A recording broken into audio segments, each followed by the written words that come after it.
Yeah. We should probably.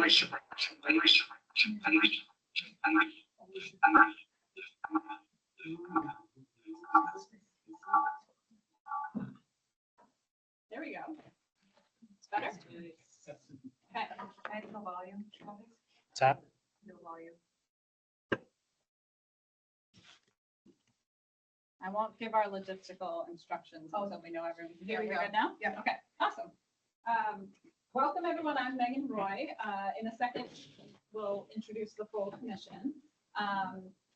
Couple of logistics. We have folks in the room and we have some folks on the screen. We have one of our commission members who will be kind of facilitating the people on the screen once we get to the point of having table conversations. So you'll be able to have right now, and you would like to share your thoughts while folks in the room are talking at tables, you'll be able to do that online. So welcome to the second input session of the Commission on the Future of Public Ed in Vermont. First, before I talk about what we're going to do today, I just want to say thank you to Maple Run and to St. Albans Schools for hosting us. This is a lovely space. I'm excited about the conversations we'll be able to have. And recognizing the first couple school districts to host had to turn around the logistics really quickly, and we really appreciate it. So this is what I hope we're going to do today. We're going to talk first about the purpose of the commission, what our work is, what our timeline is, what we've been asked to do, and how we're choosing to do it right now. Then we'll get into a little bit more information about sort of public education in Vermont, and why are we having these conversations now? Why is it so complex? And the goal is just to give you enough information so that we can have good conversations. We don't want to spend all this much time talking at you, but we want to be able to hear from you. We'll give an overview, a brief overview of our ed finance system. And the goal really is to ensure that you're all engaged. That's why you are at tables. So there will be more time spent talking to each other. Commission members, as you'll see in a second, are spread across the room and the online room. So, duties of the commission. The Act 183, which was passed at the end of the legislative session, gave this charge, and I'm going to read it because it's complex. The commission shall study the provision of education in Vermont and make recommendations for a statewide vision for Vermont's public education system to ensure that all students are afforded substantially equal educational opportunities in an efficient, sustainable, and stable education system. That's as complex as it sounds. So the commission was brought together to make recommendations to the General Assembly. And I'm going to talk in a second about what specifically we're asked to do. But before I do that, we will introduce ourselves. I'm Megan Roy. I'm the chair of the commission, and I'm here because I previously chaired something called the Census-Based Funding Advisory Group, which was related to Act 173. Educators in the room know that that was a law about how we support kids who struggle in school. Zoe, I'm just going to go in order. Everybody is kind of stationed around the room. Hi, good evening, everyone. I'm Zoe Saunders, Interim Secretary of Education. Happy to be here. Good evening, everybody. I'm Craig Bolio, Tax Commissioner. Jennifer is probably one of our team members who's not here. She was virtual today. She may be on the screen, but if she is, I don't know. Yeah, I am on the She's the, screen. Thank you. Chair of the State Board. Can you hear me? Yeah. I'm Ann Cummings. I'm a state senator, and I've been appointed to represent the state senate. Peter Conlon, I'm the chair of the House Education Committee and appointed as the member of the House on the commission. Hi, I'm Nicole Mace. I've been appointed to represent the Vermont School Boards Association. Good evening, everybody. I'm Jay Nichols. I've been appointed to represent the Vermont Principals Association. I'm their executive director, and I'm from Franklin County. Hello, my name is Mike McLeiter. I'm a superintendent in Central Vermont, and I was the appointee of the Vermont Superintendent Association. I'm Jeff Bannon. I'm a Vermont EA appointee, and welcome Frank County. My wife's from Franklin County. Elizabeth Jennings is probably our other member who is not here because she was also virtual today. She's the representative of the Vermont Association of School Business Officials. Good evening, everybody. I'm John Castle. I'm the Executive Director of the Vermont Rural Education Collaborative. Good evening, Oliver Olson, back here in the comfy chairs, if anybody wants to join me. I'm the appointee of the Vermont Independent Schools Association. I was gonna try to move that, but let's see how much of the might not be as in the way. So, I started by saying that, that we will try not to talk at you. And unfortunately, we start off with a little talking. So I'm not gonna read the slide, but I'm gonna talk a little bit about what we are charged to do in the law. We are here as a commission because the legislature convened us, and our job is to conduct at least 14 public meetings. And those meetings have to rotate around each county, which is why we are here. We've been in Washington County, Orange County, and here, and then we will continue to rotate through our lifetime, which you will see. This commission goes through December of 2025. There are more meetings than just the full commission meetings. There are also subcommittee meetings. I'll show you what subcommittees that we have.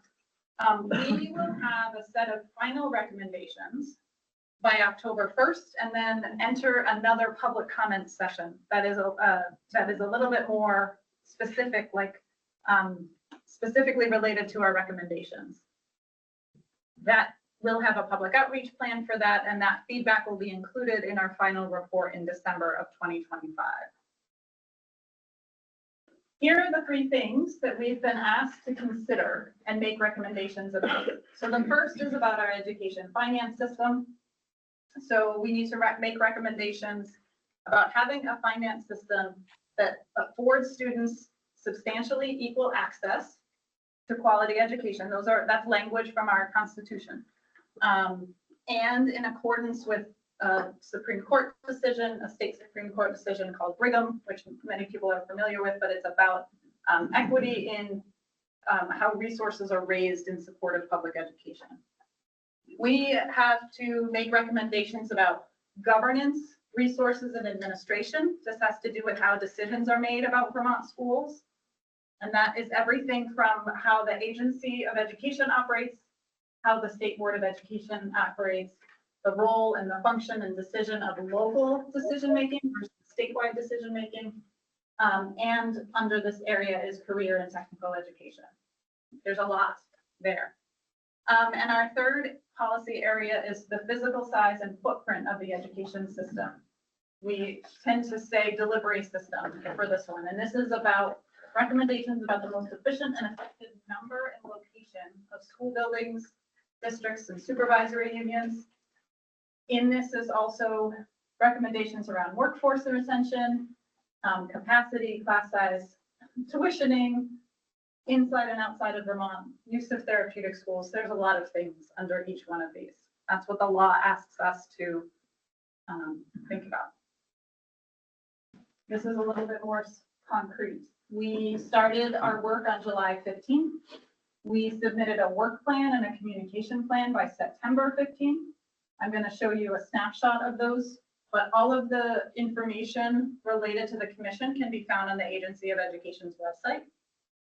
We have to generate a report by this December with preliminary findings and recommendations to include short-term cost containment considerations. That's the language from the law.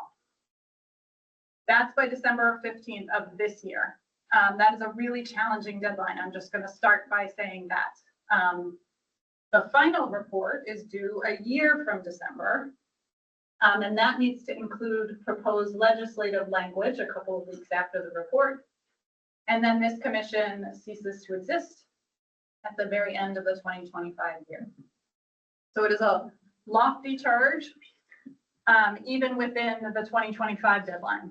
And if anyone was able to tune into today's meeting, that's exactly what the commission is wrestling with. We know that as we make decisions about both short-term and long-term recommendations, these are hard conversations. So the commission decided to create a set of guiding principles that we would use as kind of guideposts to consider any recommendation that we're talking about. The first one is more of a acknowledgement than it is a guiding principle.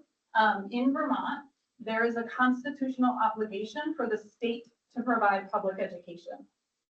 The state chooses to delegate that authority to local school boards. And there's tension between a state responsibility and authority and local decision-making, a tradition of local decision-making.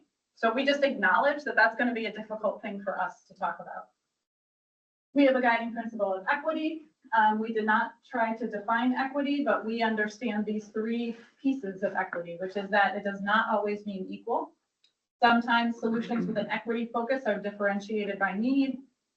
And equity has to be considered both in terms of what our students have access to, what are the inputs they have, and how they are performing, what are the results, outcomes. We have a guiding principle of quality. We want to make sure that any decision that we make maintains or expands high quality educational opportunities for all students.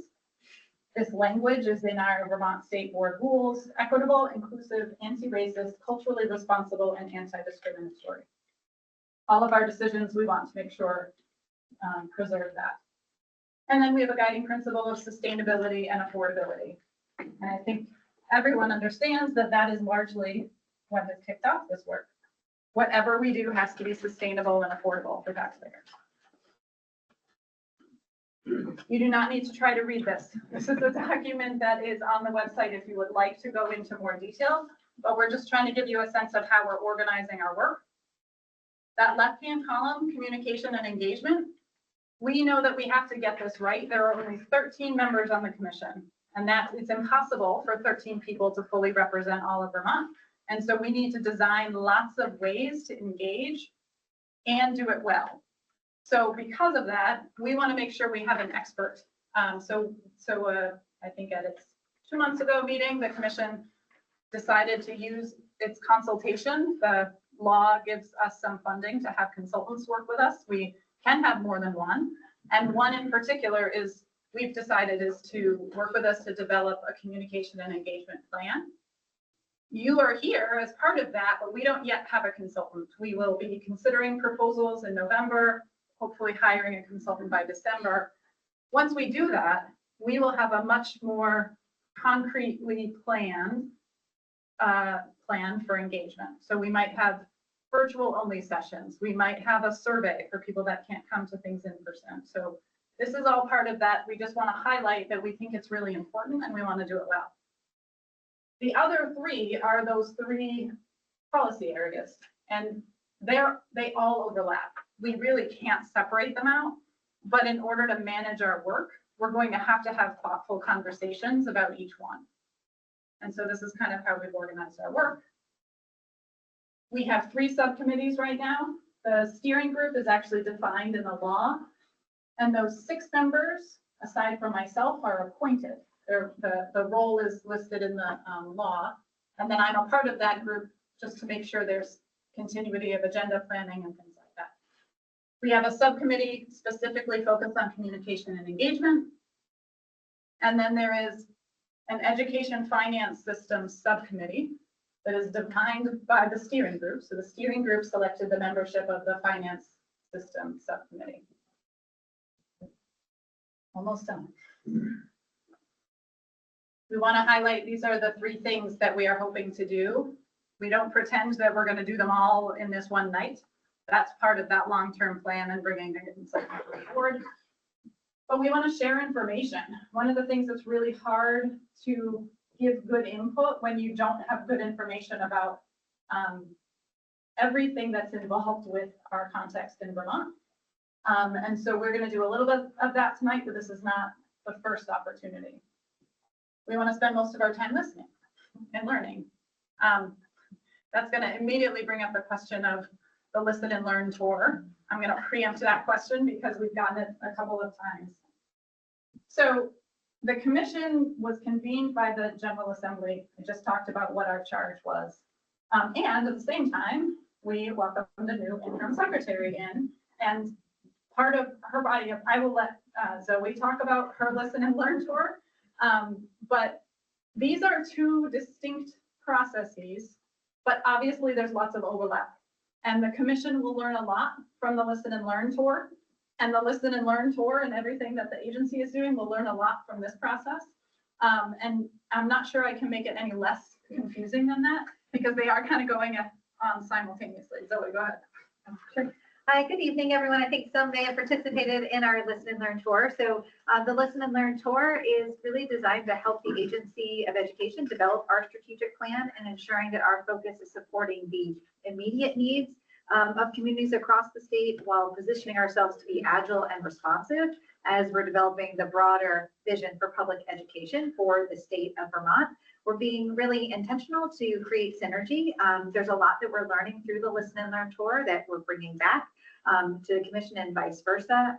And part of the agency's role is we serve on several legislative committees. And so there's a lot of work happening right now to make policy recommendations on a variety of aspects of the education system. So including pre-K and after school and literacy, and the Commission on the Future Public Education, School Construction Aid Working Group. And so we see our role, because we're present on many of these committees, in helping to thread the needle and really thinking specifically and tactically around the role of the Agency of Education in supporting our districts and our educators in achieving our shared goals. That's a little bit about the Listen and Learn. Sometimes we'll rehearse that better. Yeah, we'll get coordinated. Okay, so that is the biggest part of talking. What we'd love to do is, if you are not already at a table with a few other people, join one. And if you're sort of just cluster around in groups, members of the commission will float around. Mike is gonna, it might take a minute or two to open up the breakout room for those on the screen, but he will do that. And just start by having some conversation at your table about the strengths of public education in Vermont. So we'll do that for a few minutes, then we'll have you come on, we can focus. You'll have lots of.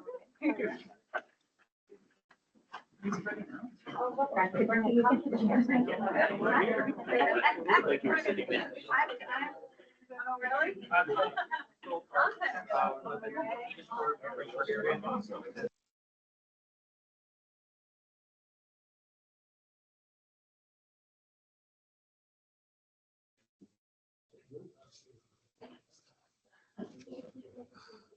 Okay, can everyone hear me?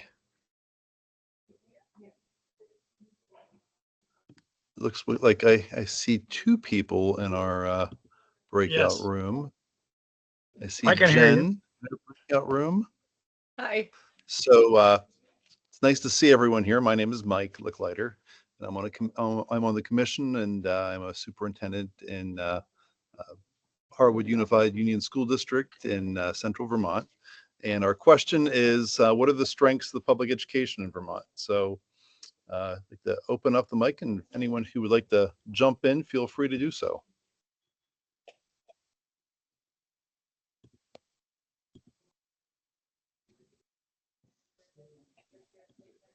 So, Yes. so I'm Jack McCarthy. I'm a retired superintendent. I was superintendent in Franklin Northwest, which is now Missisquoi. And I'm also on the board of directors of the Vermont School Boards Association. And I'm a member of this current local Maple Run School District that we're hosting your meeting. And I'm glad to be here. I've got a negotiations meeting right after this, so that's why I'm meeting with you folks on virtually. So what are the strengths? I think the fantastic strength that we have is the quality of our students. And our students always rank tops in the nation, either 1, 2, or 3 in test scores and that kind of thing. So I think our resources is fantastic. We have great students. So we have an obligation, because of that strength, to provide the best education we can. So I'm glad you folks are doing this work. Thank you, Jack, and thanks for joining us and for all your work in schools. And full disclosure, my son Mike is in the legislature. So I hear that side of it every Sunday when we go out for breakfast. So we've had plenty of discussions. Well, that sounds good. And anyone else like to share what you think about some of our strengths in public education in Vermont? Is there a way to see the other people that are There online? is, it looks like there's some people whose pictures are muted, which is fine. I generally go up in Teams to the Oh, view okay. and then click on speaker view just so I can see the person who's speaking. And Rob, do you want to go ahead? Can you guys hear me? Yes. Great. Well, my name's Rob Backlund. I live in Lincoln. I am a member of the Lincoln School Board. We're a newly formed district and former member of the Mount Abraham Unified School District Board. I think one of the biggest strengths of public education in Vermont is the stemming from the Brigham decision. That that decision sort of defined the fact that your zip code shouldn't be your destiny in regards to your access to educational opportunities. And I think that that is a huge strength of the system. Obviously, it's coming with challenges, and that's why we're here. But I think from a 30,000-foot view, that recognition that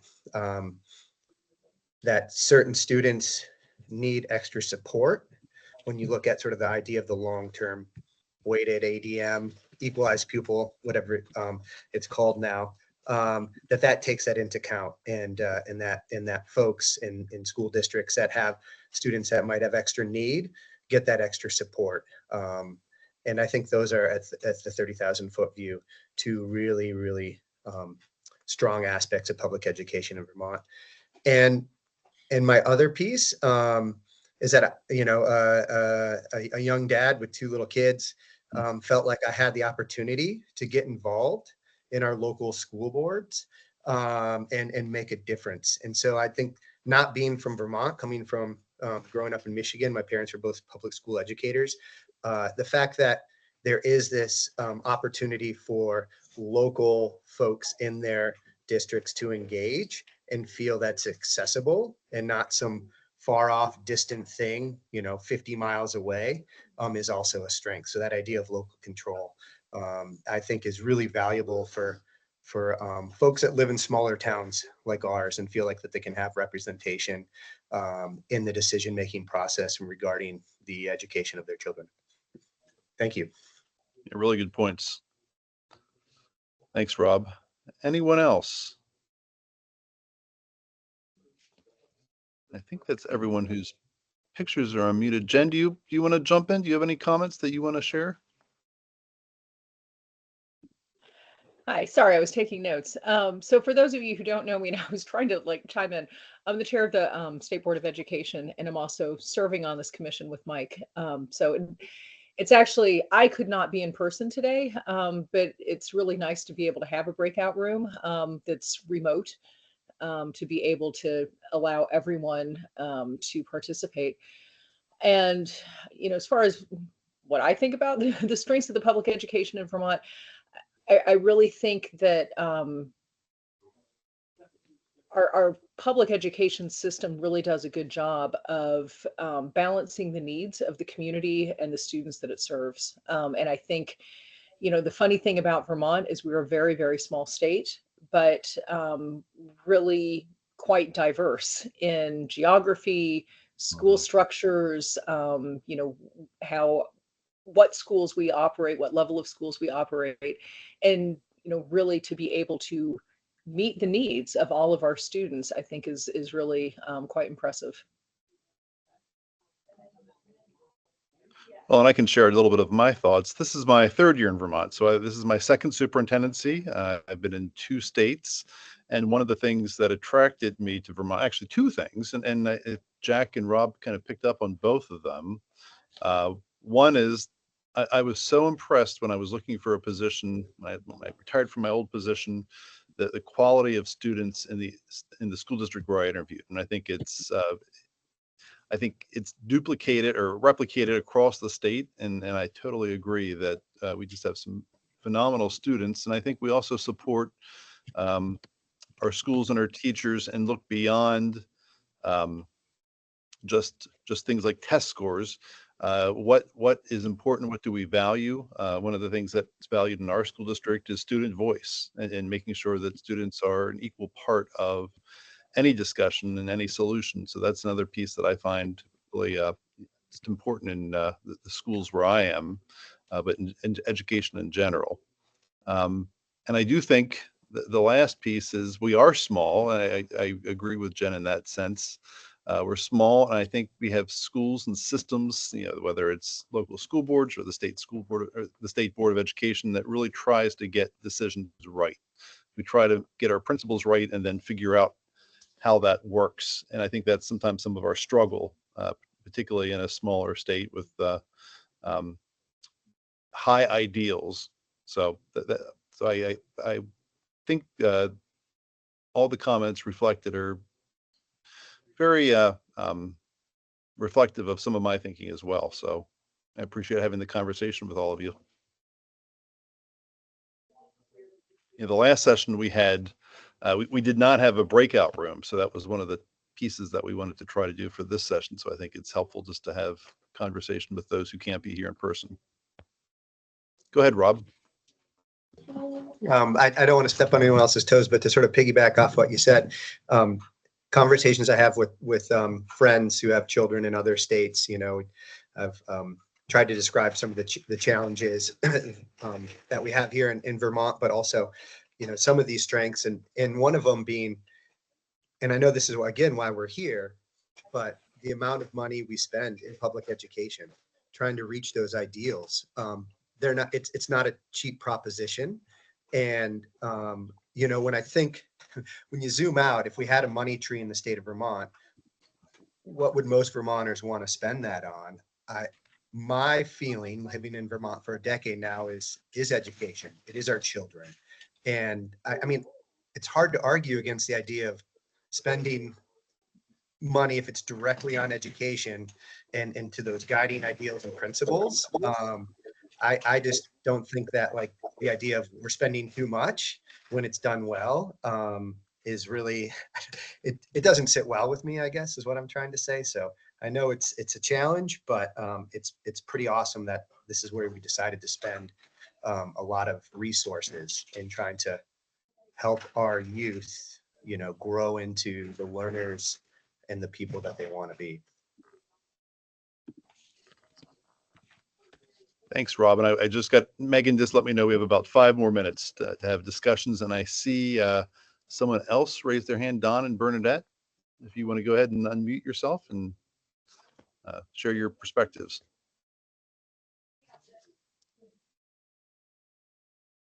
And we're not able to hear you right now. It looks like you're still muted, but there's a little microphone icon sort of in the upper right-hand part of your screen that you can click on to unmute.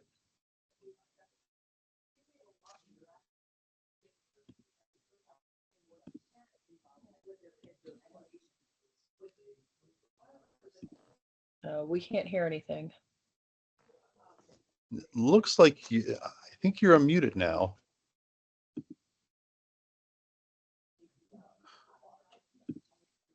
Well, feel free to chime in when you can, because we still can't hear you, but we can just continue having a discussion and hear from you when you're able to unmute. And sometimes it's something with your settings. So next to the mic, there's a little down arrow. If you click on that down arrow, you can choose your microphone. So that could be part of the issue as well. I'll just jump in too, like while we're waiting. One of the strengths, and this is a double-edged sword because I think we'll be talking about this, about what are the challenges of public education in Vermont, but it really is this commitment to equity. And, we've got a really convoluted, complex funding formula for funding education in Vermont. But the idea behind it is it's not easy to follow, but it does fine tune our funding so that we try to give more funding to the students that need more assistance, or to communities that need more resources. And so I think kind of that recognition that we're not all on equal footing and using our, state system to try to equalize that, I think is really admirable. Yeah, I'll chime in again if I'm allowed to. Please go ahead, I think another strength is we do a really fine job at working with our students with disabilities. My wife was president and CEO of the Vermont Family Network. She's retired. But through the years of that work, I went to a lot of their meetings and kickball tournaments and other things that they had. But the work they did with schools as a resource for schools in providing strength for kids who needed families that had students with disabilities. And I think Vermont does a nice job. I have a comparison. I worked 25 years in Delaware before I came to Vermont. And I also have grandchildren in New Hampshire, grandchildren in Delaware, where we used to live. And so I have a comparison of, what do other school systems do? And my daughter's a science teacher in Delaware, and she has, upwards of 30 kids in a classroom. And we often, have teachers and we complain, boy, there's 20 kids in the classroom. Well, guess what? Other states have 30 kids in a classroom. So, but other states handle special needs children in a different light. And we have a very inclusionary model, and other states have a segregated model. So you have to look at all that. But in general, I think our strengths are our students, and our strengths are that we look at every child and find their strengths, even if they have disabilities. So. Thanks, Chuck. That's a good point about special education and how we view it in Vermont. So that's a good piece. It also contributes to cost. But again, we have to look at the outcomes for students. Yep. All right, I'm being told we're about ready to convene in the larger room. So what I'll do is I'll mute my mic and camera and then go back in the room, and I can report out, unless there's somebody here who wants to report out on our discussion. So Mike, I was taking notes. I don't know if you were. I was not. So if you could report out, Jen, that would be wonderful. Okay, sure. Thank you. Yep.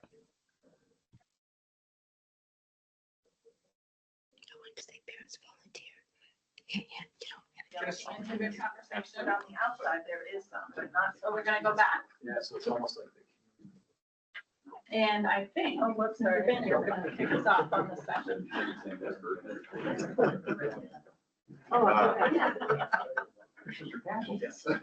Hi, I'm Jeff Bannon, on the commission, also the executive director for Vermont PDA. So thanks for coming. John and I, former superintendent, now with the rural collaborative. No, that's fine. We're gonna talk to you. Feel like you're on stage by yourself. We're gonna talk to you about a little bit about, very briefly, about the current context. We don't want to talk actually too much. As Megan pointed out earlier, we're guided in the state by the Brigham decision, the 1997 Brigham decision that said we weren't funding schools equitably and fairly back then, and consistent with our Constitution. So the legislature, Supreme Court said, hey, state legislature, you've got to design a law that is constitutionally valid. And so that's Act 60. That's what happened. And that provides every town, no matter where you live, with an equal opportunity to fund your schools the same as every other community in the state. Is it perfect? No. I've heard people say it's one of the better, more equitable funding systems in the country because it does provide local control, which we bristle at that a little bit sometimes, but it does provide local control about what programs you offer for students. But then we have a statewide funding education property tax, which really is a in some ways an income tax masquerading as a property tax because there is income sensitivity. So there's components of it that are sort of bridging two worlds. But it's the divide, the struggle we're in right now is we've got a statewide property tax essentially with local decision-making going on. And so there's that tension, as Megan pointed out. So that's what we're trying to wrestle with as a commission a little bit. Is up there on the right there, talks about local governance, but a delivery system, but then accountability is at the state level, right? The state sets standards that you have to meet at your local school, and then also funding.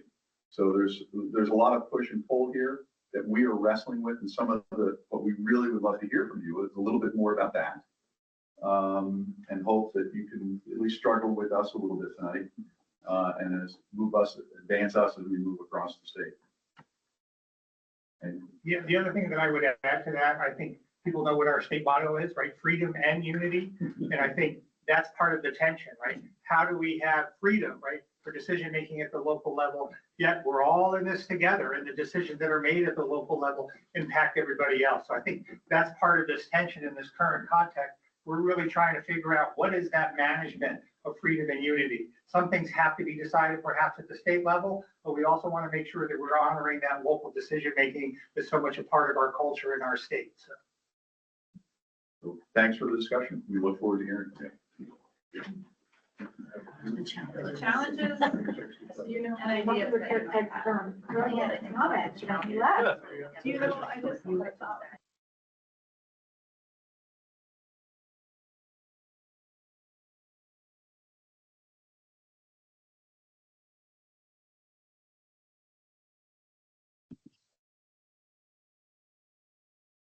All right. Can you all hear me?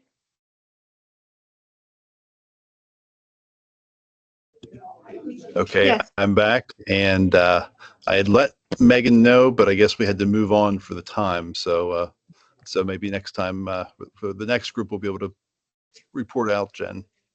Yeah, I mean, the other thing too is I can always submit these notes to Megan after the fact. Pardon? I'm sorry, I missed that last part. I said I can always submit these notes to Megan at the end of the Okay. evening, too, Yeah, that just so would be they're great. included with the minutes. Definitely. Okay, our next discussion point are what are some of the challenges of our current delivery system, and what ideas do you have to address these? And I think Jeff kicked us off very well with this next question.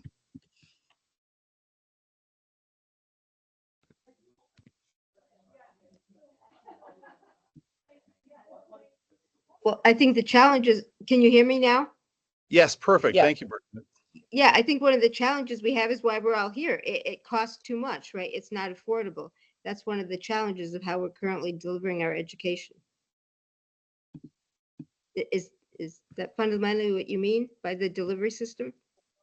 Yes, yeah, definitely. That's one of our challenges that we're facing, and I completely agree. Do you have any thoughts on how you think we could address them?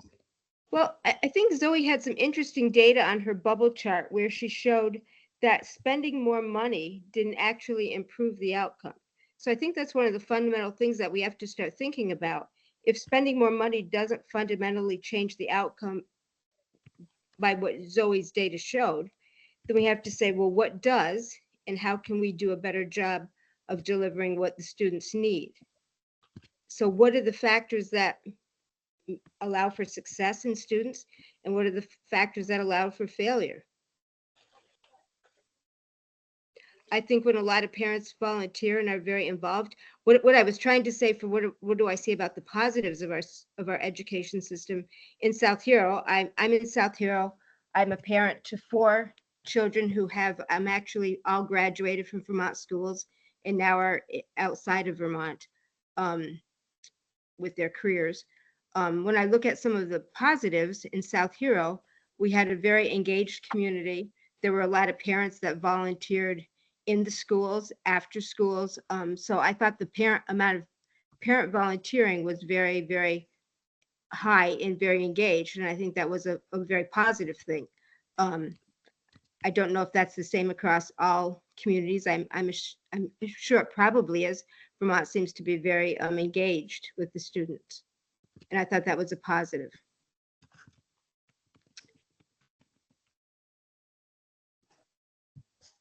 I mean, fundamentally, when you look at the student ratio and the administration ratio to student, it really is probably not sustainable, especially if the student population is going down. And I think that's something else that was kind of addressed. You know, what does the physical structure of the education going forward look like in terms of building and student teacher ratios? Yeah, all very good thoughts. Jack, do you have something you want to? Yeah, yeah. Well, having experience in another state and then coming to Vermont, and then in a sense, the way we finance public education is almost as discriminatory as we thought it used to be. And what I mean by that is the fact that whatever individual school districts do, the way they finance their school system affects the rest of the state.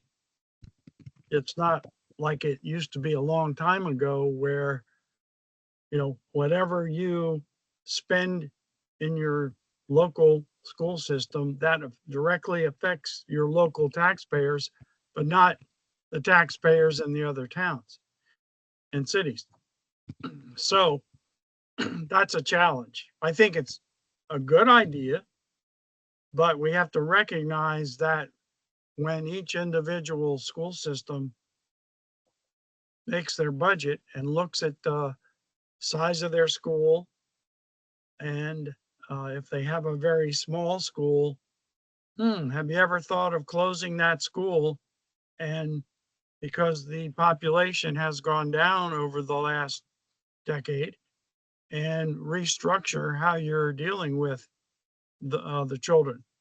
Now, one of the things that I looked at in Delaware, when we had a smaller school, we sometimes took a school and said, okay, we're going to do K to second grade in that school, and then third, fourth, and fifth in the other school, but not make each school a K6 or a K8. Sometimes you have to restructure how you're dealing with kids so that you can put more kids in that space that used to, if you have 100 kids in a school that used to have 300 kids, there's other ways of restructuring how you deal with those kids. What happens is the local folks, they want their little school and they want to say, we have this little city school and we want to keep it. And that's really across our state causing us to spend more than we have to. We could do the very same programmatic things cheaper by consolidating students into sizable entities. And that's a challenge because the local control concept of folks just can't stand that. And it could be that we'll have to legislate it and just force communities to reallocate their students in a more manageable cost saving way. Well, both of you raised very good points, and if you had a chance to watch our commission meeting earlier today, both we talked about revenue generation, which is what Bernadette was talking about when our tax rates, and we all saw, those of us who own homes saw those tax rates go up last year.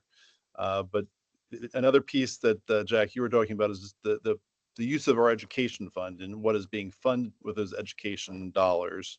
And they're two of the 3 points that we really were focusing on today of how we can have a more sustainable system moving forward, because I think we all agree that our challenges really are coming from all these areas, not just one single area, and that complex problems sometimes involve complex solutions. Go ahead, I've got Rob. I've got another challenge when everybody else is finished. Okay, let's go to Rob and then we'll go back to Bernadette. And then Jack. Sorry, guys, I have my little 5-month-old with me, so he starts to make noise. I apologize. Very cute, no problem. Yeah, so I think, oh, well, I didn't know if this was part of the funding side of things or the, the delivery, but is that, how we fund education right now, looking at sort of the idea of an education property tax. And I know most Vermonters, pay with some sort of hybrid system of income and property, that the tax is still extremely regressive. The poorest Vermonters spend a larger proportion of their annual income towards education than our highest earners in the state. And so I think that that's a huge challenge. I mean, Vermont's probably not going to find the silver bullet of creating the most perfect, progressive, fair tax system in the country. If we can't do it at the federal level, I don't know if there's any state that really does it where everyone pays their fair share. But the fact that I think that people, or that it's funded based off this idea of that your property and where you live and maybe what you inherited predetermines your ability to pay and help fund the education system, I think is really flawed. And so, I mean, I'm a huge advocate of switching to a completely income-based system, but on the high end of the income spectrum, then you also pull in people's property values. And so instead of having on the lower side of the system where it's income and property, we go income up to a certain threshold, let's say $250,000 a year. And then you look at people's income and property. So you get a better idea of their portfolio of wealth. So that, and it's been shown, I mean, studies have been done that show that if we fund off of income-based property tax, not property, sorry, income-based tax for education, that the state actually, it's more equitable for taxpayers, and we actually can generate more of that revenue and that sort of education fund pot, which I also know includes non-homestead and then some other taxes too. I think a lot of people that make really important decisions in regarding this sort of current delivery system are sort of stuck in 20th century boardroom thinking of, bigger is better. And I just don't see that has played out that well in the state. And so I think there's always going to be this tension of that local control when we're trying to do this all together, that freedom and unity piece. But I get frustrated if we're trying to not spend as much, when most school district budgets, 75 to 85% of their expenditures is on people, the people sort of at the line of scrimmage, and sometimes, people in central offices too, sorry, where I lost my train of thought. Anyhow, that it's, if we just say, all right, we're going to get rid of a couple small schools that have, 3 or 4 or 5 people working in them, that we're actually going to save the amount of money we need to save to make this a sustainable system. So I'd like to flip that again and say, let's look at our secondary education. And do we actually need as many high schools in the state as we need? I think the state should move to a model of looking at regional high schools, very similar to our regional tech center model. I think at the high school level, you can increase opportunity and save money. It's a both and, where in my opinion, at a smaller school level, now there is too small, I do agree. I'm not 1 kid per class, but I don't think when you close those schools that you actually increase opportunity while saving a significant amount of money also. So it's a little bit of the challenges mixed with some ideas on how to address those, but those are 2 big things that I see challenging the current system. Okay, thanks, Rob. And we'll make note of your comments specifically about that. We're going to come back to the revenue discussion with a little more depth in the next question, but we'll make some notes about your comments about secondary schools. So thank you very much. And Bernadette, do you want to go again? This is Don, Bernadette's other half. Great to hear from you, Don. So I wanted to go back to the current delivery system. One of the things that I don't think we're taking advantage of in Vermont is technology, and with respect to offering our students remote learning instead of, balancing remote learning with, the student teacher ratio. For example, could we, or how might we bake in some technology remotely and reduce reduce the student teacher ratio by a remote classroom headed by someone, where you would have proctors maybe at some of the other schools to as a cost cutting measure, but still offer the quality of education that we want. I think some of the things like Khan Academy have shown to be quite successful for certain students. Maybe not all the students, but some students that are, quite gifted actually can do fairly well with some of those remote learning sessions. And I've had some kids say they actually prefer them because they're going at much more their own pace, and then they have more free time later for their own interests that are still educational, but off the main topic or agenda. And COVID certainly showed us there are some problems with that and challenges with that. But the question is, can we think outside the box to make it work? Right. Can we use technology better in our education sector like we do in business?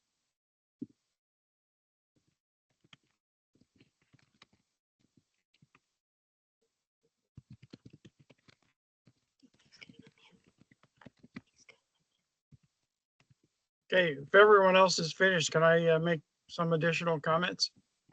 Sure, go ahead. And I'm sorry, I was Okay. talking, I was muted, so I'm having trouble with the technology as well, but go ahead. So one of the things that the Superintendent's Association came up with several years ago was 36 unfunded mandates. And the problem is, if we just taught education, public schools would have a lot less costs. Now, the governor calls it spending, but I call it costs, because we don't intentionally overspend. We do what we think as a school board. I'm a school board member. So we do what we think is the best for kids. But schools have the responsibility of many, many things that are outside teaching and learning. And those things are not free. And the one example I'll give is there's a law that says by 10th grade, we have to teach kids driver ed. Good idea. The state gives schools Out a little bit. I think it's a just certain amount. It doesn't because you like kids. As soon as there's no resilience. Once there's an issue, they got, it's a blow up. I need a bell. World's coming to an end. Well, anyway, Okay, well, thank you both, and I'm being told we're going to report out this time. So Jen, I'll let her know that you'll report out for us, and All right. Don, thanks for your information. And we'll go back to the room. I skipped this step last time. You guys are having great conversations at your tables, and to have the rest of the room benefit, we would like to go out and just share a couple of the themes of what you're talking about. So I'll merge it. You can either share something from this set of prompts, or you can share one of the questions from the previous one, which is, what do you really value in Vermont education and what do you want to preserve? So each group can share. Who wants to go first? Oh, you just got pointed at.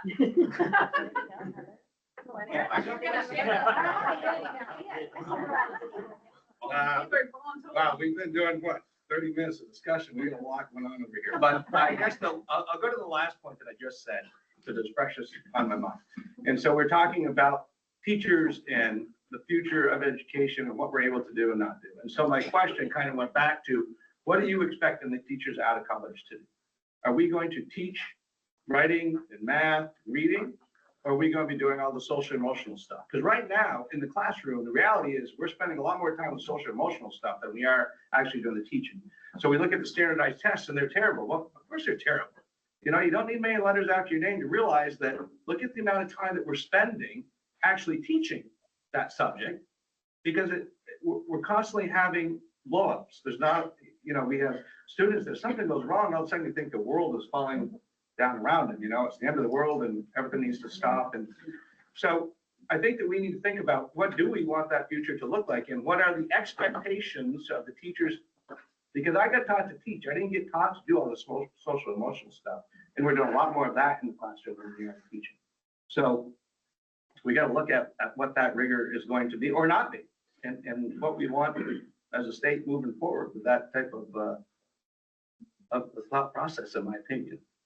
Of course. It's not even whether we're teaching it, we're doing it, trying to do it all. And we're not really doing any of it well.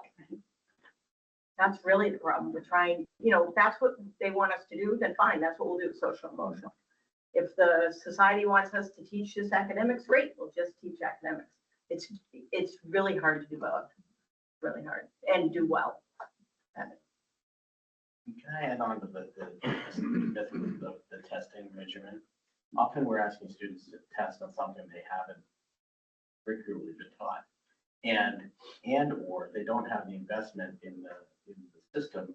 We have high school students that make smiley faces out of the thing to get it done as quickly as humanly possible. Not because they don't know stuff, but because they aren't invested in that test. It means nothing to them. It doesn't impact the grade. It doesn't impact all those things. So when you tie results to state testing, and the students that we watch doing the test are out of there in a very short period of time because they're not invested in trying to show us what they actually do know. Sometimes stuff that we haven't even taught them. I don't know that there's a validity in those tests that you have to be very careful, at least at certain levels, how much weight you put on those tests to say that we're doing a good job or not doing a good job, and then add in that we're doing all these extra things.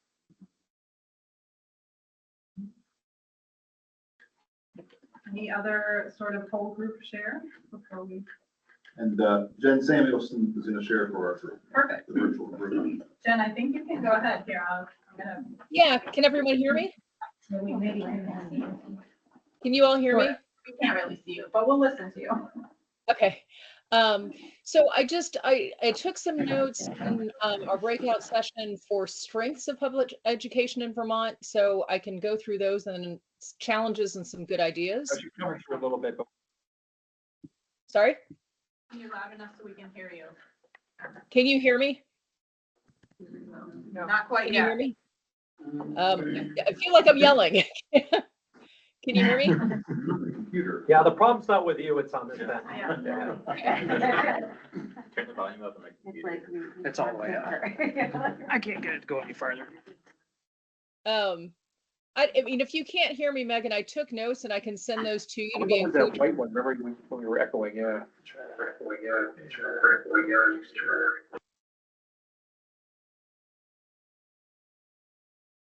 Mike, I don't know if you can hear me, but maybe we'll just submit these with the minutes.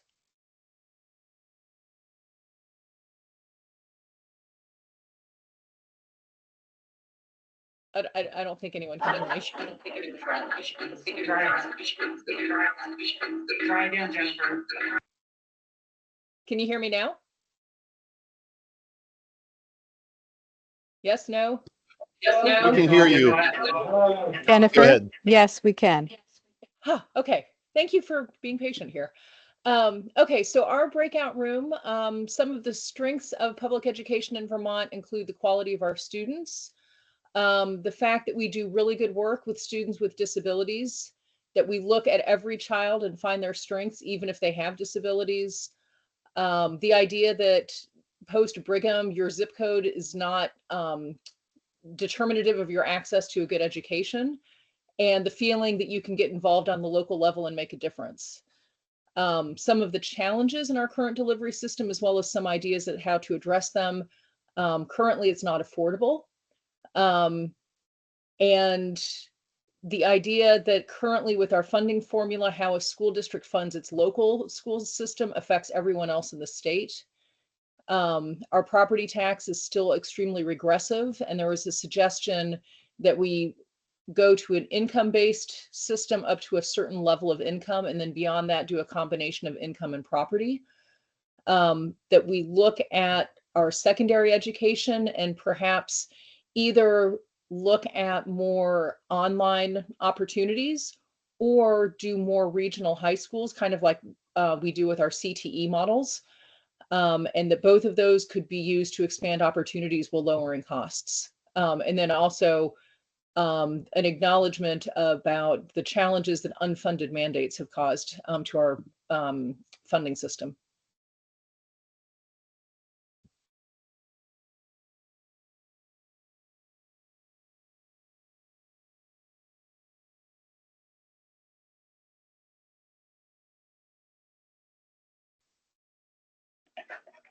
We'll do a little sound check before we turn it over. Now we're back, yeah. Okay. Awesome. It was actually gonna be Oliver today. I'm sorry, Oliver. John's like, what? John's like, what? You're right. Sorry. Oh, let me move that. While you all- This, Oliver, this is. Oh, is this me? This is you first. Okay. That's okay. All right, so, I'd love to spend the next couple hours talking about how our ed financing system works, but I won't bore you with that.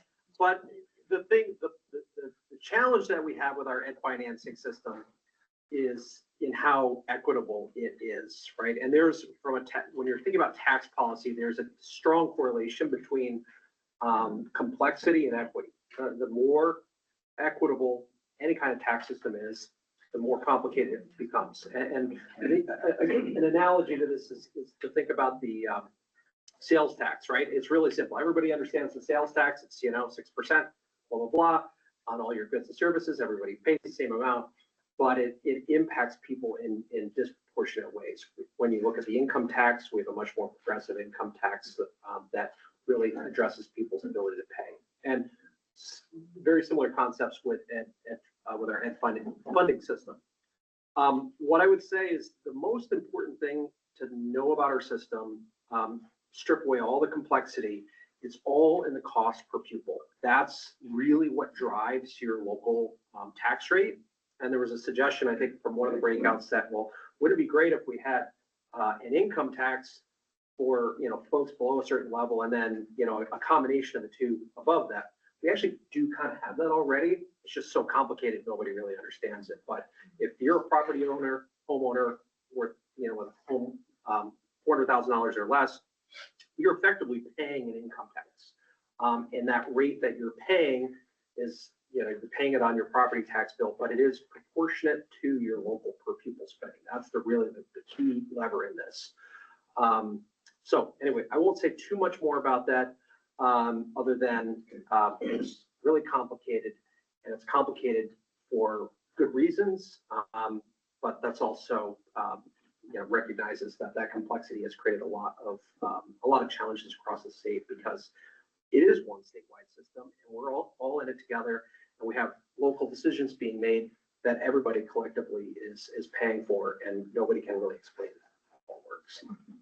Just to add on to that for the next slide, remember that with the Brigham decision, we've been ranked as a state by many organizations that look at fiscal monitoring of school systems or finance systems as the most equitable.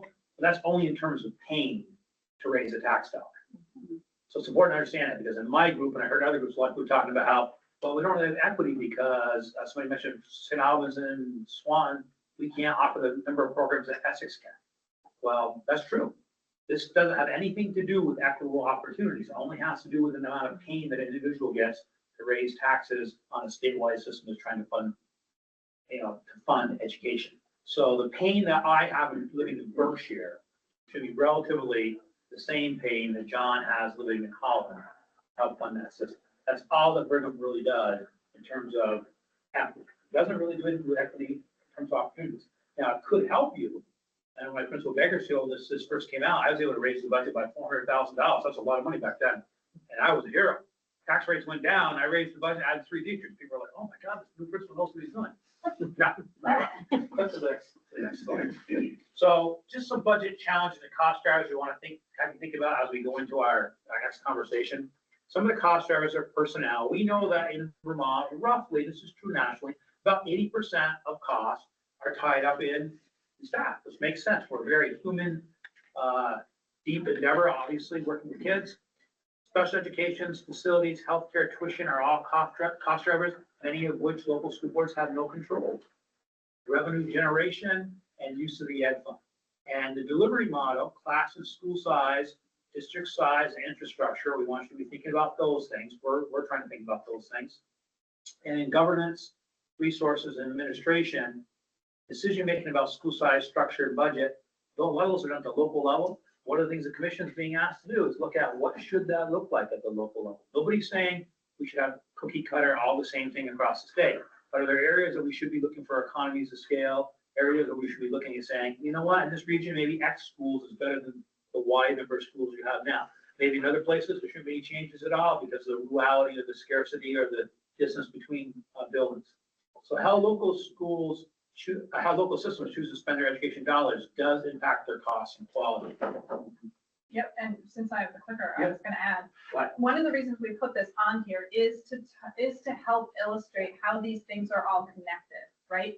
So that number of personnel we have is directly related to how we deliver education, how many classrooms we have, what our school sizes are, support staff, infrastructure, all those things. And then how we choose to deliver education is directly related to how we make decisions and who makes those decisions. So this is really about, this is why it's so complex, right? It's a system. Because it's all of those things together. So our discussion this time for you is what questions do you have about the finance system? And more importantly, what suggestions do you have about the finance system?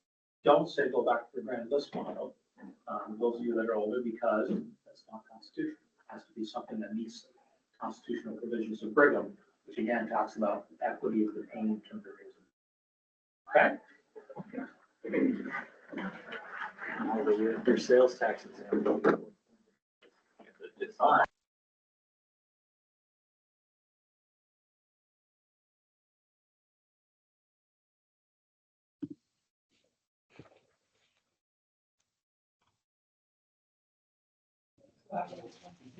Okay, thanks everyone. And Jen, thank you for reporting out. We had some challenges with for a while we could hear, but we couldn't talk. And then there was some time where we could talk, but we couldn't hear. So, so I think they finally got that resolved. So you guys could hear me?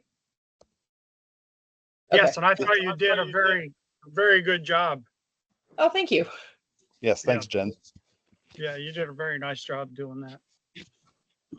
Thank you. So our questions are what questions do you have about the finance system and what suggestions do you have about the finance system?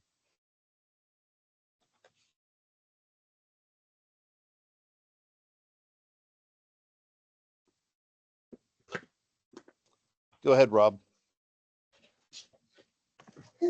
Thanks again. Yeah, thanks for reporting out, Jen. So I sort of said this in the last session regarding my thoughts of shifting from an income, to a certain threshold and then income and property. And I heard the speaker just prior to our breakout group saying, well, a lot of people don't understand it and it's super complicated, which is one issue with the system, in my opinion. But that within the current system we have now, there are sort of threshold cliffs built in. And if you get kicked over by $1, whether it's on income or your property value side, there's a disproportional spike in your education property taxes. And this happened to us this year in our household. Our property we were reassessed here in town, and it jumped over $400,000. And our actual education property tax bill went up 70%. And so if they don't switch the model, the state needs to look at those thresholds and those cliffs. Public Assets Institute has done great research in this and adjust those. They haven't been adjusted, I think, since close to the, maybe Act 68. And we all know that property values have skyrocketed in Vermont much faster than a lot of people's income. And so that's not a question, but that's a suggestion I have for the system.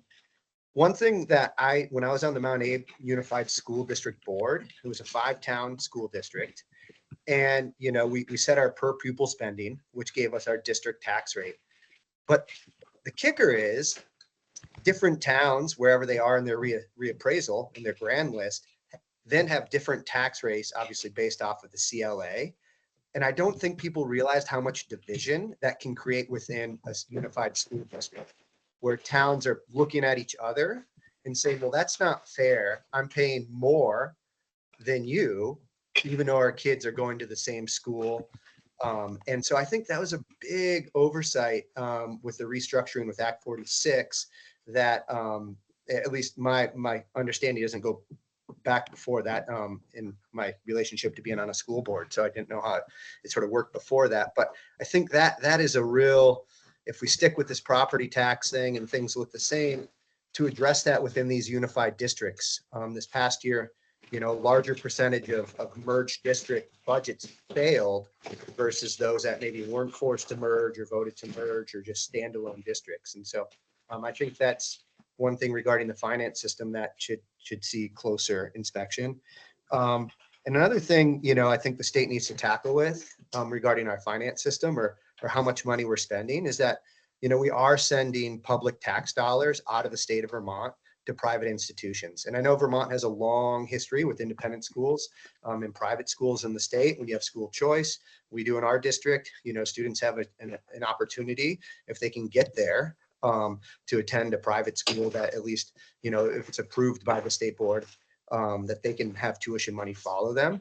But there are students going other places. And I know some people have looked at the numbers, but I just think in general, the idea of that Vermont taxpayer dollars leaving the state to go to private institutions just doesn't feel right. And even if it's a small savings, I think the state should really look at that. And I know they're going to have to wrestle within what does public school choice mean in the state. And I know that has been a topic of conversation since I can't remember the decision that came out of the Supreme Court a couple of years ago. But yeah, so that's a couple of things. And I also think another way to raise more revenue is looking at second home ownership in the state of Vermont. So folks that might live out of state or own a second home in the state of Vermont, right now, those would be most likely taxed as a non-homestead. And we're dealing with a housing crunch, housing shortage. There's a couple towns in Addison County, 50% of the housing inventory are actually second homes. Again, I think we should be taxing those folks that own a second home in Vermont at a much higher rate. If they're not going to choose to live there, we're going to ask them to chip in. So thank you. Thanks, Rob. Jack, Don, or Bernadette, do you have any input you want to add? Well, I think, in terms of like Maple Run, the board that I'm on, all our schools are large schools in comparison to the rest of the state. We have like 2,700 students in a high school and 3 elementary schools. But there are towns, Isle Lamont School had 40 students. And it's kind of, to us, that's kind of ridiculous. But those people, when you have a small local school, they just love that school. And their hearts are with it, so it's a very difficult thing for towns that have 100 or less or fewer students to close their school. That's very, very, very difficult for them. I understand their passion because they've lived with that school for years. So I think the state is probably going to have to make some decisions and force school districts that have extremely small schools that they have to close. Now, people will say, well, they get a fantastic education with 100 students. Actually, the way the research is, when I did my doctoral dissertation, the optimal grouping of a school is 750 students because you can have multiple programs, you can do a lot of things for gifted kids and so on and so forth. When you have just 80 kids or 100 kids, you can't provide the programs that you can with a school 500, 600, 700 students. So it's not true that the 100 student school is so fantastic. Now, when I was superintendent in Franklin Northwest, we had Franklin School, the highest test scores in the state, 120 students. And when I was a teacher, I had 120 students in my classroom because I was a music teacher. I had a band with 120 kids. But Joyce Hakey, the principal at Franklin Elementary, has a wonderful, fantastic school. I don't think Franklin, unless you had a 2x4 and a sledgehammer, would ever close their school. Because they just, I know that town, I know that school, and they love their school. And I'm sure that's across the state in many, many districts that have these small schools. But if you reuse the school and put 200 or 300 in each of those schools by reorganizing the grade level, like I said a little while ago, you could provide better programming and it would cost less because you would have, and you might have to close 1 or 2 of those schools in every system. That is a way we can really reduce the costs, but it's a very difficult thing for each of those little towns. Anyway, enough said. Thanks, Jack. And Rob, you have your hand up again. I went to check in with Don and Bernadette to make sure they don't have anything either. But so before we go back, go ahead, Don. And you're still on mute. Sorry, one of the challenges that we have with the finance system here in South Hero with the common level appraisal is that, for instance, if a very expensive home sells or somebody wants a home and is willing to pay way more than the appraisal for it, which often happens, the very top things and the very bottom things don't get thrown out. And so that can really skew our common level of appraisal for 1 year. Obviously, you get one property that sells for mega millions. It really skews it. So that's a challenge for the finance system as well. Yeah. Good point. And that's part of the overall funding of the system. And I think we saw that play out. I'm in a unified district with 6 towns. And 2 of our towns are areas that are highly sought after for skiing with Sugar Bush and Mad Glen. So we saw that play out this past year with some of those just property value. So thanks for bringing that up. Can you have a finance system where if a town chooses to keep their very, very small school, which is under a, where the state might say has less students than we're willing to fund, they then just pay the additional cost themselves as a community if they want to vote that in. I think there has to be some ability for the towns to keep that system if they want a very small school, but it comes as a cost, and the community themselves would have to decide, is that extra cost worth it to us or not? But wouldn't you get advertising? Hey, come to our school. We'll pay you to come here so we can get more people. Well, actually, right now, the way the weighted formula works, if you have a very small school, you actually get additional monies for your school because it's very small. So we're kind of incenting the wrong thing. If you look at the way the weighted student population goes. So would that be? Go ahead, Jack. There are weights for, rural areas, but I can tell you, I don't remember off the top of my head what those weights are, but they are not as significant as weights for English language learners or students in poverty, because I also live in a rural area, and so we do get a small bump. But overall, with these adjusted pupil weights, it has become more expensive for us to educate our students because we have relatively few English language learners and fewer students in poverty than other parts of the state. Exactly. We're in the same situation as the town of South Hero. You're right. But no, thank you for bringing up those points, Bernadette. That's something that we'll definitely make note of. And Rob, you wanted to mention something again? Yeah. I'll be honest. I'm definitely on the advocacy side for Vermont keeping small schools. Again, there is too small though. Okay. I do. But one of the elephants in the room that I don't think we've really talked about is the idea of declining enrollment. And I just think, my wife and I were very fortunate. We were living in the old North End in Burlington, and we had the choice, the opportunity to move to this little log cabin here in Lincoln. And the main driver was both a small cooperative preschool and a small elementary school. And so and our town has seen declining enrollment for sure. And so I just see the idea of that closing small schools. Yeah, you might think it might save money, but I think it'd be only a positive feedback system in that loop of continuation of declining enrollment. I mean, we all know Vermont's a very, very old state, and not to be morbid, but we all have an expiration date at some point.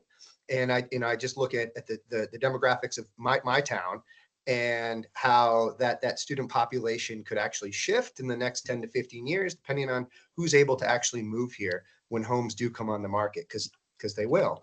And I just think that it'd be really short-sighted. I know we're in an acute spot right now, trying to make some acute decisions, but to also have to think about taking the long view. And that, a generation ago, a high school like we have here in Bristol, Mount Abe, was built, which is at a capacity that's 5 to 6 times roughly what the student body is in there currently. And so I think that the idea that it's only going to be declining enrollment moving forward in the state of Vermont is very short-sighted, but it also could be a self-fulfilling prophecy if we make some really quick, truncated decisions regarding, class size or school size. One way you could address that is we're a very small district up here in Lincoln, one of the smallest in the state, is that you measure our spending versus what the threshold is set by the legislature for pure pupil spending. And that's one way to put a governor on spending. But if we're spending well below the state average per pupil, why should we have to go away? Okay, and appreciate those remarks, Rob. And I know Jen and I both appreciate everyone's comments. I think we're being called back into the big group, but I think this is our last discussion round. So with that, thank you for your participation and joining us. And we look forward to having more conversations in the future. All right, another round of sharing. Then we will then share a little bit about what our commission's next steps are, and we will give one last opportunity for anyone who wants to just kind of address the room. Does the group want to volunteer?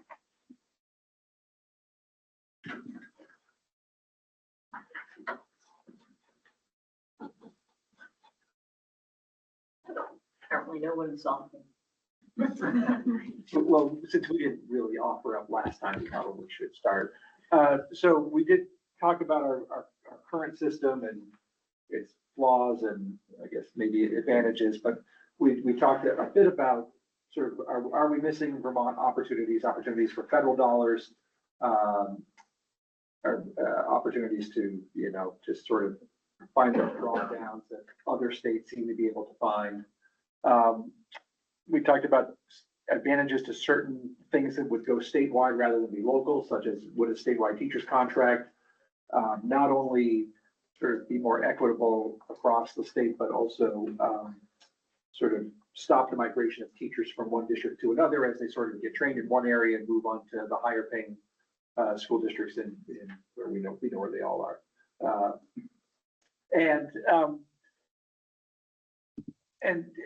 Just we sort of got stuck a little just because it is a very complex system and one that is difficult to solve in an easy table round conversation. I'll speak, I just shared the general list group, very similar. One of the things that came up repeatedly here was some issues around busing and how, a number of these schools in this area rely on tuition students, and a number of schools in City County offer like buses through Wi-Fi and came right to people's door, and those tuition kids. A good example is not this school, but the high school. It's like 1,200 kids, 900 kids. And had a cut, corresponding to cut staff and stuff like that. And building that now, but it's the impact some of those things have. And then the huge cost of busing, and we all know that busing is a huge issue right now. Transportation in general is a huge issue. Bus drivers can set their own pay rates almost, and they still can't find. It's interesting hearing that, how that dynamic weaves into this whole thing to switch to. What's added to be done, but I was talking about that last year. My soapbox over here, nobody else seems to want to speak up. Mike knows that. All this bureaucracy is crazy, in my opinion. There's way too much of it. There's way too much. There shouldn't be any unfunded mandates. If you're gonna mandate something, then fund it. If it's that important, then put money where your mouth is. Otherwise, don't make it mandatory. From the feds, to the state, to the local. I think that right there needs to be looked at in terms of all the stuff we've got. We've got people, I was sharing with this group, my grandmother used to be the superintendent and the secretary with my grandmother. And they ran the district. It's the same schools that were in the district then that are here now. Now we got a whole building. And most of the people down there work their tail off trying to figure out what needs to happen to make somebody, someplace happy with the way we do stuff. And it's, in my opinion, crazy the amount of money that we're putting out in the bureaucracy part of it in order to make somebody happy. And I don't even know if we know who we're trying to make happy. And I think it's silly, silly, silly. And I think we could save millions of dollars if we totally revamp and educate and put educational dollars towards education. Because that's the flip side of this, is that we do a whole lot in the schools with human service. In my opinion, we can still do it in the schools, but it should not be funded with educational dollars.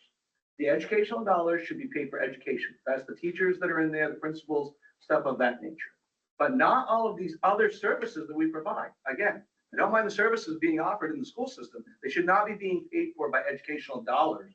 It's a social service. It should be paid for by the social service program and whatever that looks like. And so I think we got to relook at what we're doing in the educational system, because we're doing so much more than education, but we're blaming it all on the teachers in the classroom. And as I shared with my group, when you talk about teacher, you picture a room with 20 kids and a teacher up front. We got so many more people wandering the halls of every school that do what with whom. I mean, they're one-on-ones maybe, or they're there for when somebody blows up or whatever, which is fine, but they're not the teachers in the classroom that we're talking about. And so when the public goes out there and they hear about all these teachers making all this money, how many are actually in the classroom with 20 kids doing the teaching? I'd like to know that. I'd like to know the answer to that question. How many are actually standing in front of the kids for the majority of the day teaching? Because we got a lot more people on payroll than are doing that. A lot more. For a lot of good reasons, but not necessarily that should be for spent on educational dollars. It should be something different than that. Can I climb up on your soapbox? Yeah, come on out. I need somebody to go. You have Fairfield people, yeah. Just to piggyback on what you said, I think that I teach in Colchester. I used to teach in Swanton. I've been at it for 32 years. The number of people that we have from the central office into our schools is huge. And in my classroom, I don't see all those people. Like, I face kids all day long. I have 2 kids in my class that have IEP services, full-time para support. Guess who the para is? It's me, because we can't hire anyone to do that job. But we have coaches and curriculum specialists and behavior people and school engagement people and diversity people, and we have a whole bunch of people. It doesn't impact me directly when I'm having FaceTime with my students. And I think there's a huge savings to be had and more support for our kids if we start looking at who has regular FaceTime with kids. And also looking at like the services from the very top of the central office all the way down. Group on the screen. Jennifer, maybe give us like 30 seconds and then we'll be able to hear you. Okay, can you give it a try? Yeah, can you hear me? Yeah, awesome. You can hear me. All right. So our conversation was a little trickier maybe for me to organize than the last one, but there was a couple of comments about the CLA. One is that when you have towns that are part of a unified school system, and so they have one common tax rate, but then it gets adjusted for the CLA. There was some discussion about how that actually created some bad feelings between the towns within that school district, because they were paying different amounts for the same education, and just feeling like maybe that hadn't been like maybe that's an opportunity to have a better understanding about the CLA and why we have the CLA. There was also a comment with the CLA that if a very expensive home sells, or if it sells over asking price, that can skew the CLA for the whole town for the year. So again, looking at the homes that are on the far ends of the spectrum, and maybe the idea that you could throw those homes out and really look at more of the homes that are in the middle to determine the CLA, so you get rid of the anomalies. Also a comment about the fact that we send public tax dollars to other private institutions out of state, and why we would need to send money out of state given Vermont's education system. And then a couple of ideas. One, to raise more revenue, look at second home ownership, and maybe use that as an opportunity to increase education resources. And then finally, even within our very small group, there was discussion about small schools, and the idea that on the one hand, a small school can't provide the same educational opportunities as a larger school. And maybe, suggestion was to reorganize small schools so that you consolidate the learning that happens within bands of, K-2, 3-5, and so on. But on the other hand, recognizing that people move to certain towns because of the small schools, and the people are attached to the small schools and see a benefit of that apart from the educational offerings. So I think it's fair to say that our group just kind of encapsulated all of the problems that the commission is struggling with. Thank you, Jennifer. Thanks. All right. How many people are online? Do you guys know? Good question. No? 15. 15. So we are sort of at the end of our formal part. I'm going to share a little bit about what the commission's next steps are. And then, as I said, happy to have, if anyone has something that's unrelated to a question posed, or just something you want commission members to hear.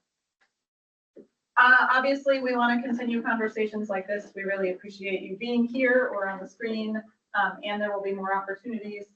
And we hope that as we bring a consultant on board, they can sort of tailor these opportunities so that they're more accessible to more people.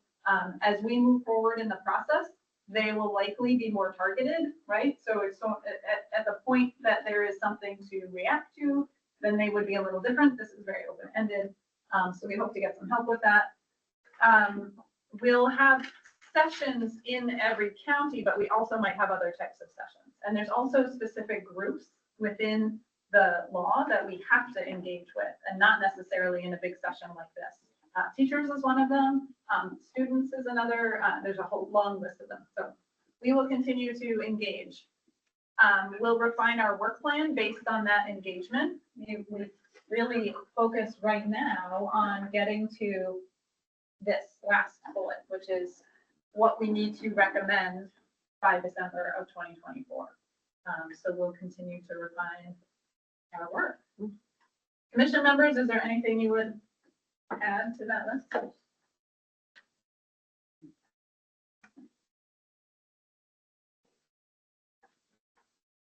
All right, and those of you that are here or on the screen, is there anything else that you'd like to share that you want the commission to hear at this point?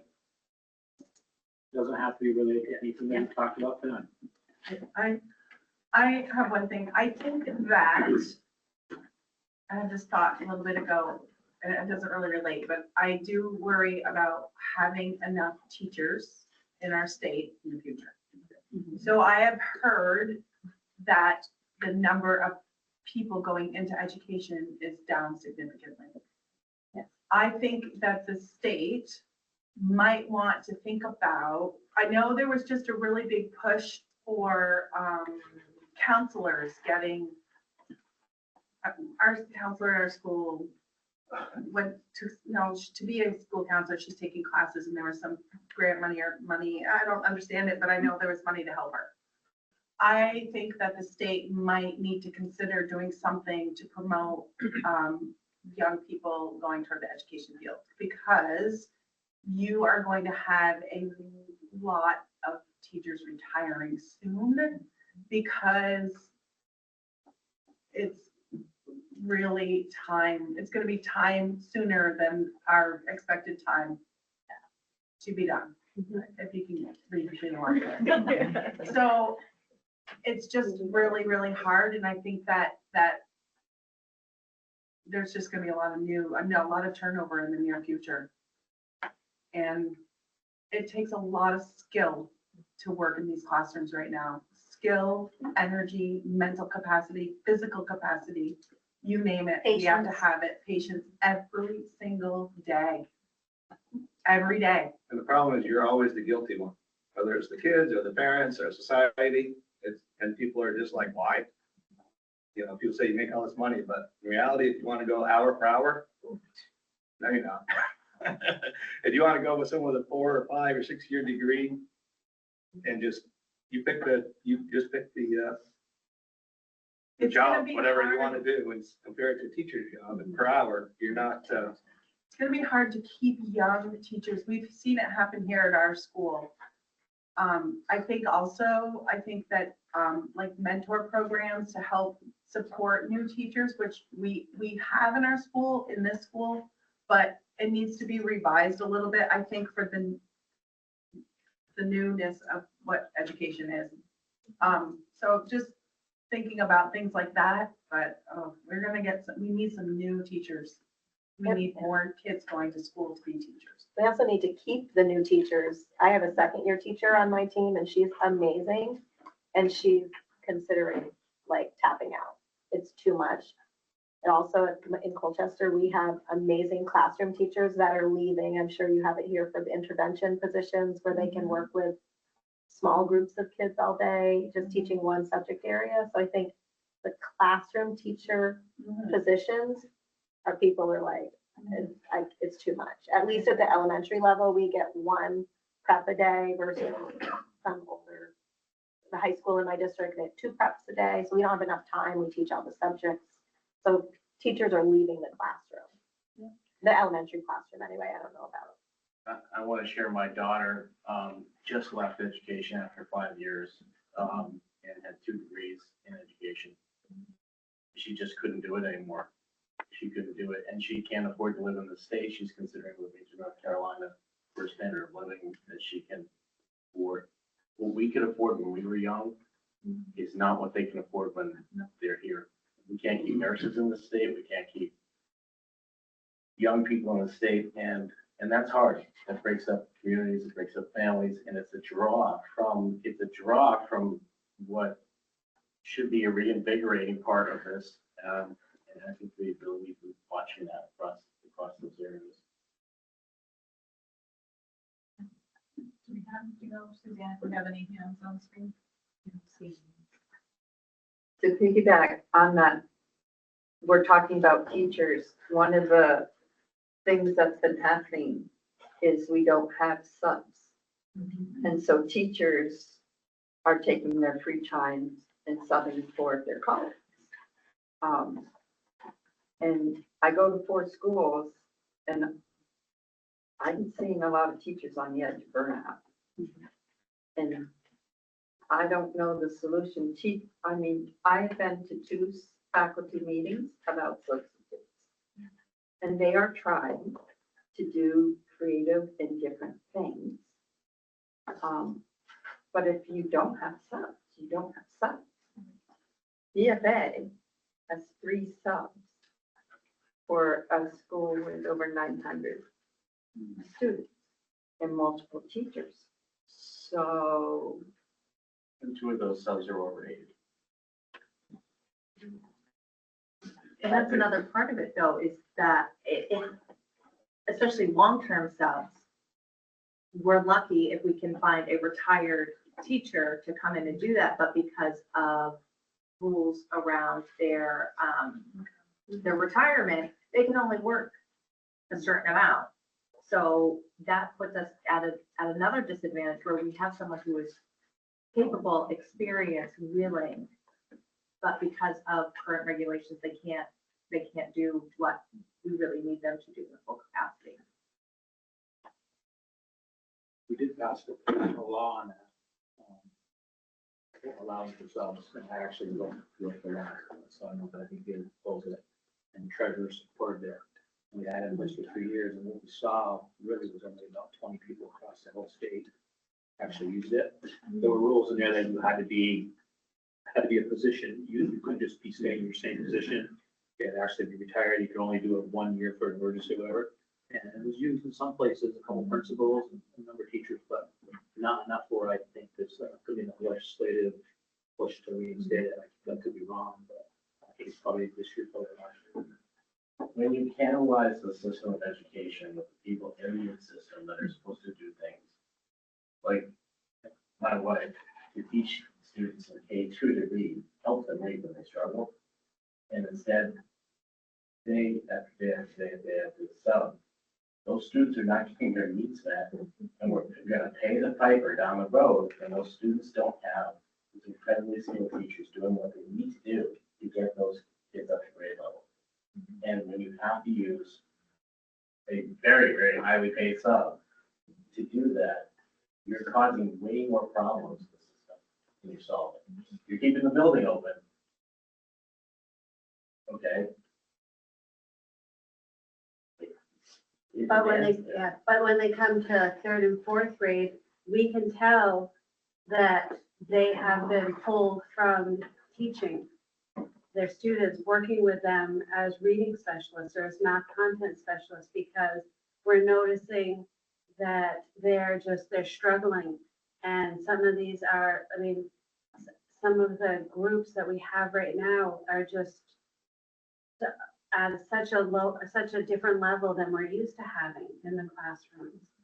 And again, I think a lot of it is because we don't have the subs, so the interventionists are being asked to go to those places. And as teachers, we're noticing when they're not being able to go to see them, because we're working on just basic alphabet skills with them and teaching letters and sounds and teaching them their numbers 1 through 10 in 3rd grade. So it like you said, it just continues to go up and up the line. I don't even know if we did pay our support staff and our subs more or teachers more. Like, I don't even know if pay would do it. I think we have to really get at like, what is it that is keeping people from wanting to sub or work as a support staff member or teach? I think it's more than just the money. I think money can help, but I don't know. I think that there's more to it. I think there is too, and a little bit goes along with the discussion we had here with that community disconnect, because think about it, I've been doing this 30 years too, and there used to be like moms that would be subs. There used to be like regular, you had a variety, some like the lower grades, some like the upper grades, but you could rely on quite a few of your stay-at-home moms to come in, blah, blah, blah, whatever it was. None of that anymore. Like and that used to be the connection. So like it would be the bridge between school and home for a lot of these kids and families. None of that anymore. For somebody to sub, it's like, I don't know. I only know 1, 2 regular subs in our school that manage, that are come back time after time after time, maybe 3. It's really, really hard. And there's that disconnect. It goes back to like not having that community. It used to be like, oh, I'll go into school and I'll be around the kids and I love kids and I'll help coach and I'll do all this.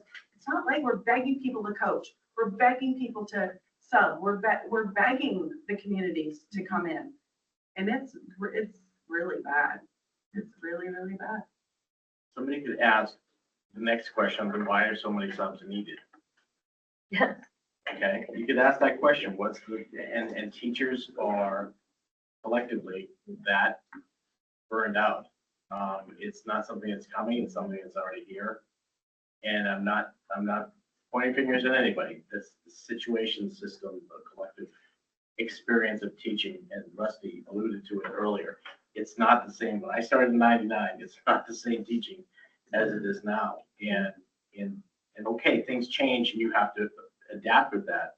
But change that's changed for the better or for the good, we're dealing with so many problems that of young people walking into our schools with such high needs and then high behaviors from those high needs. And teachers are just really struggling under that load. And so you ask, why is subs an issue? Well, it's because teachers are needing subs because they're either having health problems, mental health, physical health, or just burnout. Or you don't take care of yourself because I can't not be at school because I know there's nobody to be in my classroom. So I'm not going to take the day off when I'm sick. And then I try to get myself better by self-medicating or whatever I do. And I come to school and I keep coming to school and I keep coming to school and I'm not taking care of myself. And there's a lot of teachers that are doing that. They're coming when they shouldn't be coming, but we have to be here. And honestly, we want to be here. I want to be here. I want to be in my classroom. Sub-plans are no fun. Exactly. Sub-plans are the definition. So I want to be here to do my job, but there's going to come a time when it just is too much. And then we're gone. We're out of here. Nobody's here. Right. Thank you, everybody. Appreciate it. Another meeting to go to. Thank you for doing this. It was nice. It was excellent. And on the websites, the names of all you folks, because Yes. the commission people. Yes. Yeah. Thank you very much, everybody. And I leave you with one last thought before I leave. The health insurance, if we could get that to be something less than double digits every single year, that would help everybody out, not just the teachers. But that's a big cost problem too for us to try and solve. Thank you, everybody. Thank you. Thank you. On that note, we do want to get you all out of here. I know that it's been a long day for most everyone in the room, so we really appreciate you being here. There will be more opportunities. We will also get better at advertising them and giving more notice and doing all of those things, but we really appreciate it. I think we're adjourned. Thank you. Thank you. You want to come and go test her to do some robotics? Thank you very much. They're not